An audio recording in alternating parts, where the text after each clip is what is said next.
Bigarrenez etorri gara txapelenara,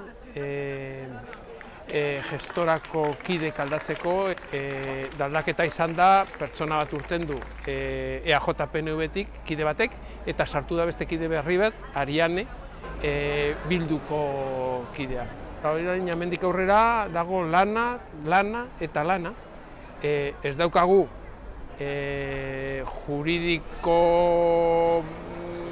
kompetentziarik, baina bai lan egiteko Galdakoko udaletxeagaz eta negoziaketak eta obrak edo zerbitzuak egiteko, Usansoloarentzat emoteko, eta hor ibiliko gara hurrengo denboraldietan.